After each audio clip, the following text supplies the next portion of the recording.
በዙሪያ አቅራቢያ ሆኖ ሁልጊዜ አጋንንትን ይጠብቃል። እንደ ጣዖት በሚመለክ ነገር ውስጥ በመሆን ለጣዖት ታላቅ ፍቅር ባለው ሰው ላይ ይሰራል። ዘካርያስ 10:2 ላይ እንደ አንድ የተወሰነ የሃይማኖት ክፍል ጣዖትን ማምለክ ፍጥረታዊ ለሆኑ ነገሮች መለኮታዊ ኃይል እንዲኖራቸው ማድረግና ለጣዖቹ መለኮታዊ ክብርን መስጠት ነው። ሮሜ 1:18-22 የእግዚአብሔር ቃል ጣዖትን ማምለክ ማመንዘር እንደሆነ አድርጎ ይገልጸዋል። ኤርምያስ 3:8-10 ስለዚህ እግዚአብሔር ልጅ ክርስቲያን በምንም መልኩ በቀጥታም ሆነ በተዘዋዋሪ ከጣዖት ጋር ግንኙነት ማድረግ የለበትም። ከፍተኛ የህይወት ደስታ ተብሎ የሚጠራው እንደ ጁዶና ዲስኮ ሙዚቃዎች የተቀነባበሩ በሰይጣንና በአጋንንት ነው። ጌታ ሳያድነኝ በፊት ከሰይጣን ወይም ከሉሲፈር ጋር ከነበረን ስብሰባዎች ውስጥ በአንዱ እንዲህ ያለው ትዝ ይለኛል። ይህ ዓለም የእርሱ እንደመሆኑና በኃይሉም ይህን ዓለም በሚገዛበት ጊዜ በቅዱስ ስሙ ሰይጣን የኢየሱስን ስም አይጠራም። ምንም ይህንን እርሱ ባለበት ካደረገም ሕይወቱ አደጋ ላይ ይጥላልና ነው። የሚያምኑትን ሁሉ እንደሚያጠፋና እኛን የእርሱ መልእክተኞች ገዢዎች አድርጎ እንደሚሾመን ቃል ገብቶልን ነበር። ሰይጣን ውሸታም ነው እና በእርግጥ የውሸት አባት ነው። ወደ ናይጄሪያ ይገቡ የነበሩት መጽሐፍ ቅዱሶችና አንዳንድ መንፈሳዊ ጽሑፎች እንዳይገቡ በማስደረግ የናይጄሪያ ክርስቲያኖችን ለማዳከም እቅዶች ነበሩ። በማያምኑ ውስጥ በመሆን ማንኛውንም አይነት ሰው ተጠቅሞ ክርስቲያኖችን ማሳደድና እምነታቸውን ለማዳከም ሁልጊዜ ይጥራል። በመናፍስት የሚመሩ የፈውስ አምባዎች በማቋቋም ነፍሳትን ይጠራባቸዋል። እነዚህም አምባዎች በቃልቻ፣ በጠንቋዮች ወይም በአዋቂዎች የሚመሩ የፈውስ ቤቶች ተብለው የሚጠሩት በዙሪያችን የሚገኙ ናቸው። በዚህ ስፍራ ውስጥ ብዙ የውሸት ድንቆች በአስማት ኃይል ይሰራሉ። ይኸውም ወደ እነርሱ የሚመጡትን ሰዎች ማታለያ ዘዴ ነው። ሰይጣን ወይም ሉሲፈር ስለ ክርስቶስ ዳግም መምጣት እጅግ በጣም የሚያሳስብበትና መልእክተኞችንም ፈጣንና ትጉህ ሆነው በስራቸው እንዲገኙ ሳያቋርጥ የሚመክርበት ለምን እንደሆነ እንድትረዱት ያስፈልጋል። ምክንያቱም ሁልጊዜ ሰይጣን ጊዜ የለንም እያለ ይናገራል። ውድ የእግዚአብሔር ልጅ ክርስቲያን ሆይ ሰይጣን አያንቀላፋም። አንተስ ታንቀላፋለህን?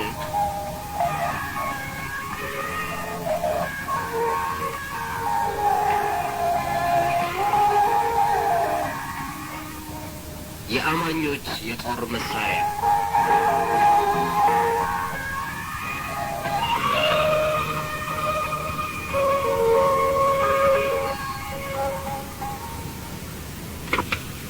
የአማኝ ዋና የጦር መሳሪያዎች እነዚህ አራቱ ናቸው።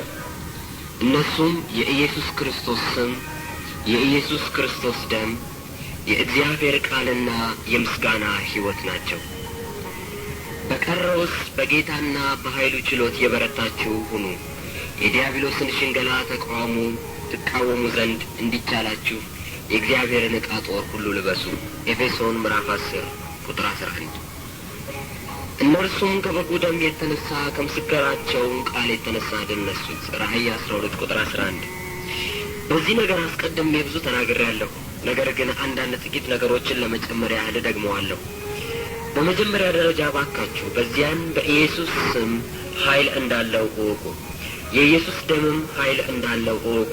ቃሉ እንደዚህ ይላልና በምስሉም እንደ ሰው ተገኝቶ ራሱን አዋረደ፣ ለሞትም ይኸውም የመስቀል ሞት እንኳን የታዘዘ ሆነ። በዚህ ምክንያት ደግሞ እግዚአብሔር ያለ ልክ ከፍ ከፍ አደረገው፣ ከስምም ሁሉ በላይ ያለውን ስም ሰጠው። ይህም በሰማይና በምድር ከምድርም በታች ያሉት ሁሉ በኢየሱስ ስም ይንበረከኩ ዘንድ ምላስም ሁሉ ለእግዚአብሔር አብ ክብር ኢየሱስ ክርስቶስ ጌታ እንደሆነ ይመሰክር ዘንድ ነው። ስለዚህ የኢየሱስ ስም ሁልጊዜ በልባችሁና በአፋችሁ ላይ ይቀመጥ፣ ሁልጊዜም ጥሩት። እነዚህ ሁለቱ ማለትም የኢየሱስ ስምና የኢየሱስ ክርስቶስ ደም የሰይጣንን ምኞት በእኛ ላይ ያለውን ሀሳብ የሚበታትኑና በእርግጥም የሰይጣንንና የመልእክተኞቹን እቅድና ዘዴ ፈጽሞ የሚደመስሱ ናቸው። በሁለተኛ ደረጃ ሁልጊዜ ለእግዚአብሔር የምስጋናና የዝማሬ ሕይወት እንዲኖራችሁ ያስፈልጋል። ምክንያቱም በምስጋና ውስጥ ኃይል አለና ነው። ኢየሱስ ክርስቶስን ሳላገኝ በፊት ከተደረጉት አንዳንድ ድርጊቶች በዚሁ አርዕስት እስቲ ልመስክርላችሁ።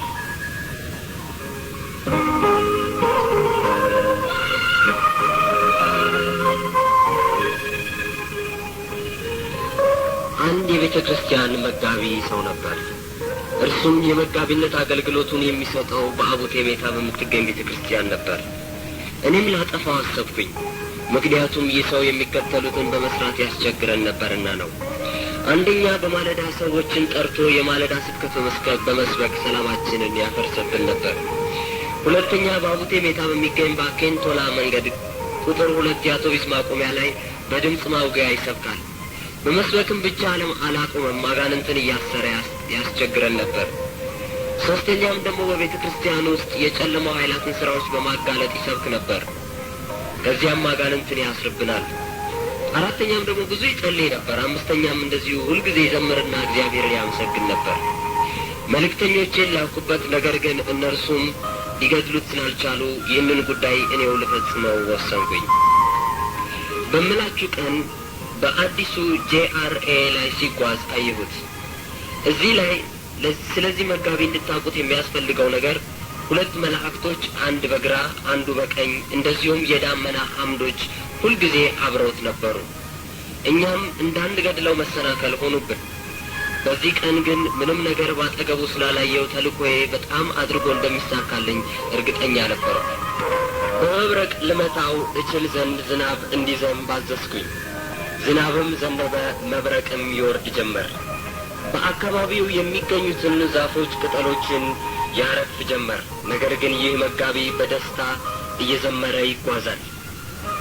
እስካሁን ድረስ የሚዘምረው የነበረው አዝማችን አስታውሳለሁ። አዝማቹም በኢየሱስ ስም ጉልበት ሁሉ ይንበረከካል የሚል ነበር። አዝማቹን ሳያቋርጥ መዘመር በመቀጠሉ ዝናቡ አቆመ፣ መብረቁም ጸጥ አለና ወዲያውኑ 2 መላእክቶች አንዱ በግራ አንዱ በቀኝ የሚንበለበሉ ሰይፎችን ይዘው ታዩኝ። ዓይኖቻቸውንም ሰይፎቹም ልክ እንደሚንበለበሉ እሳት ነበሩ። ከዚያም ኃይለኛ አውሎ ነፋስ መጣና ወሰደኝ። ራሴንም በሌላ ከተማ ውስጥ አገኘሁት። በእርግጥ በጣም ተገርሜያለሁ። መጋቢው ስለ እርሱ የተደረገለትን ግን መንፈሳዊ ጦርነት አያውቅም ነበር። ስለዚህ የእግዚአብሔር ልጅ ክርስቲያን ከፍተኛ ጥበቃ የሚደረግለት መሆኑን መገንዘብ አለበት። መጽሐፍ ቅዱስ ለዚህ ነው የሚጎዳችሁ ነገር አንዳች የለም ብሎ የሚናገረው። ሁለተኛ ደግሞ ለመሰክርላችሁ የምወደው እንደዚሁ ጌታ ኢየሱስ ክርስቶስን ሳላገኝ በፊት በዛ ስራ በነበርኩበት ጊዜ ስለ አንድ ከኔ ጋር በታክሲ ተሳፍሮ ስለነበረ ክርስቲያን ልጅ ነው። በጣም ለጌታ ቅናት ያለው ስለነበረ ስለ ወንጌል የምስራች የሚገልጹ ጽሑፎችን በታክሲ ውስጥ ያድለን ጀመረ። በዚህም ጊዜ ለእኔ በሚሰጠኝ ጊዜ አልፈልግም አልኩት። ከዚያን በመቀጠል ስብከት ይሰጥ ጀመር። በዚህን ጊዜ ስለተረበሽኩኝ በእጄ ባለው ቀለበት መታወት። አመታቴ ለመግደል ነበር። ልክ በምመታው ጊዜ ይህ ልጅ በኢየሱስ ስም ብሎ ጮኸ። ወዲያውኑም ብርሃንና እሳት መላእክት ታዩኝ። እንደገናም ኃይለኛ ነፋስ መጣና ከታክሲ ውስጥ አውጥቶ ወደ አንድ ጥቅጥቅ ያለ ጫካ ውስጥ ወስዶ ጣለኝ። ይህንን ጫካ በጣም ጥልቅ ያለ ከመሆኑ የተነሳ እኔ በክፉ ኃይላት የምደገፍ ሰው ባልሆን ኖሮ በፍጹም ከውስጡ ልወጣ አልችልም ነበር። ያ ክርስቲያን ስለ እርሱ የተደረገውንም ጦርነት አያውቁም ነበር። እርሱም ሆነ ሌሎቹ ተሳፋሪዎች ያውቁት የነበረው እኔ ከታክሲ ውስጥ መጥፋቴን ብቻ ነበር።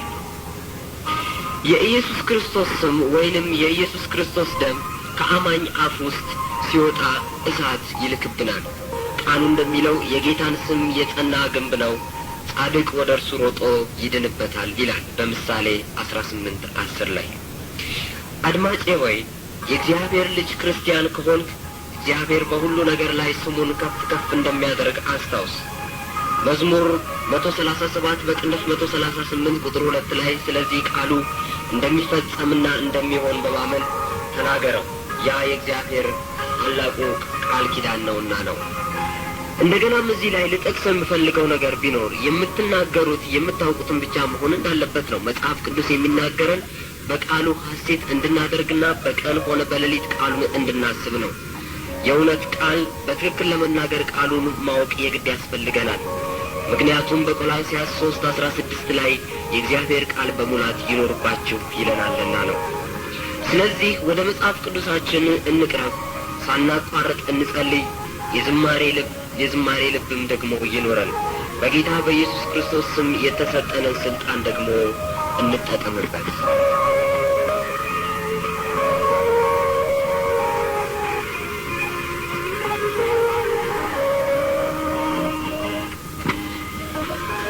መንፈስና ሙሽራይቱ ና ይላሉ። የሚሰማም ና ይበል፣ የተጠማም ይምጣ፣ የወደደም የሕይወት ውሃ እንዲያው ይውሰድ። ራእይ 22 ቁጥር 17። ይህንን ምስክርነቴን ከሰማችሁ በኋላ ሕይወታችሁን ለኢየሱስ ክርስቶስ ለመስጠት ተጨማሪ ስብከት አያስፈልጋችሁም። የተለያዩ መንገዶች ሰይጣን በመቀየስ ከራሱ ጋር ወደ ገሃነመ እሳት ሊወስዳችሁ አቅዷል። ይህንንም ከዚህ ምስክርነቴ ልታረጋግጡ ትችላላችሁ። ሰይጣን ቃል ቢገባላችሁ ወይም ስጦታ እንኳን ቢሰጣችሁ በመጥፎ ዓለም መሆኑን እወቁ። ሰይጣን ውሸታምና የውሸታም አባት ነው። እግዚአብሔር ጠላታችሁ ብሎ ጠርቶታል። ስለዚህ ለምን እግዚአብሔርን የተናገረውን ቃል አታምኑም? ይህንን ምስክርነት ስትሰሙ የቻላችሁት በአጋጣሚ አይደለም። ራሳችሁን መርምሩና በክርስቶስ እንደሆናችሁ አረጋግጡ። ወደ ቤተ ክርስቲያን ያጅ ብቻ ሆናችሁ መቅረት ምርጫችሁ አድርጋችሁ ከወሰዳችሁ ራሳችሁን ብቻ የምታታልሉ ሲሆን ለዚህ ሕይወት እጅግ በጣም አስፈላጊ ለሆነ ውሳኔ የቸልተኝነትና ያለመቀበል ባይነት አቋም ከመሰረታችሁ ደግሞ ከዚህ የባሰ አስከፊ ነው። እለምናችኋለሁ፣ ከክርስቶስ ጋር ስላላችሁ አቋም እርግጠኛ ካልሆናችሁ ሞት ካሁን ቢጠራችሁ መንግሥተ ሰማያት ስለመግባታችሁ ጥርጥር ካለባችሁ እባካችሁ ይህንን ቀላል ጸሎት በኃጢአተኛ ልባችሁ እንዲህ ብላችሁ ጸልዩ።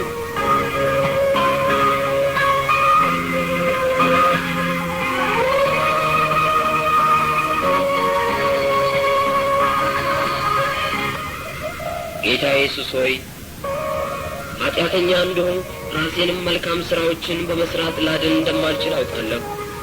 ስለዚህም ጋለብ እንደሚገባኝ አውቃለሁ። ነገር ግን በኃጢአቴ የተጸጸትኩ ነኝና ይቅርታ ታደርግልኝ ዘንድ ጠይቃለሁ። አሁን በእምነት አዳኜ ጌታዬና ብቸኛ የደህንነት ተስፋዬ እንደሆንክ በሕይወት እቀበልሃለሁ። አሁን ወደ ልቤ መጥተህ እንደ ተስፋ ቃል አድነኝ። ስሜን በሕይወት መዝገብ ጻፈው። ይህንን ሁሉ በከበረው ስምህ እጠይቃለሁ። አሜን።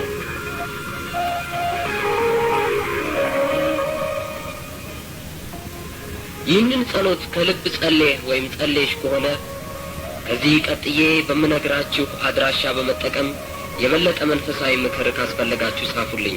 ዩኔ ናይጄሪያ ፒኦ ቦክስ 712 ፖርት ሃርኮርት፣ ወይንም በስልክ ለማናገር ከፈለጋችሁ 180 ቦኒ ስትሬት ፖርት ሃርኮርት። ብቻውን ተአምራት የሚያደርግ እግዚአብሔር ይባረክ። አሜን።